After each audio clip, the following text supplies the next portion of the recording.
I will tell you, I was super excited to learn that you were going to be a new columnist in the magazine.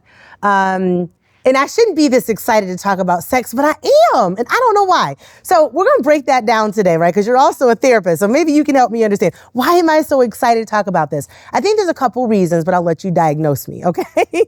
The main thing is because I think that so many women are in different journeys where they are with sex. Either they're not having it, maybe they're having too much of it, if that's a thing. Maybe they are making the decision not to have it and they're getting ready to go venture back out in the world. And so much has changed. So I'm really looking forward to this conversation. And for those of you tuning in, make sure you check out Coralie's column about sex in the Today's Woman December issue.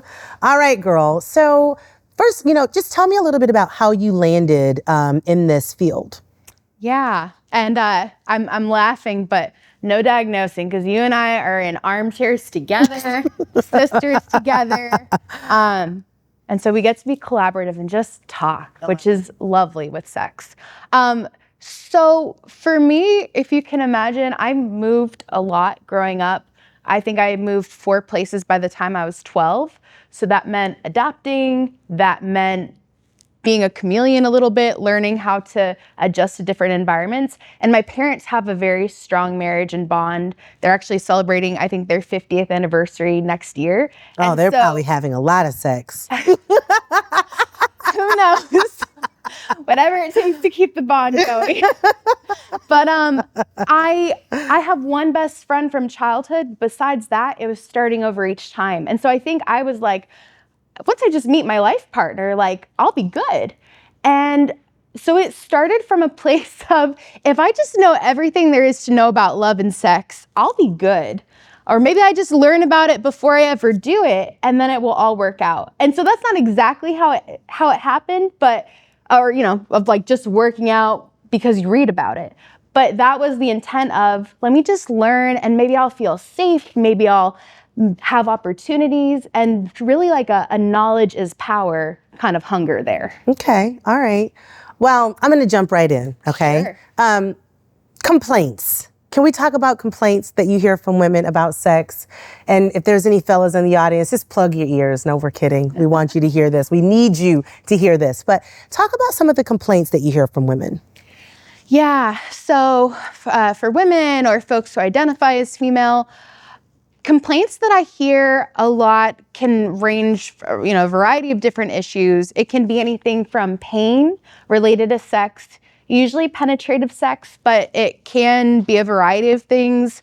It also may include like desire discrepancies. One partner has a higher level of desire and the other partner has it much higher or much lower. And that's usually where you see an issue, is when partners have different levels of desire, because if they had the same level, there's really not an issue. Sometimes women may also have body image issues and stuff from societal conditioning, or even ideas about what I'm supposed to do, how I'm supposed to act in the bedroom.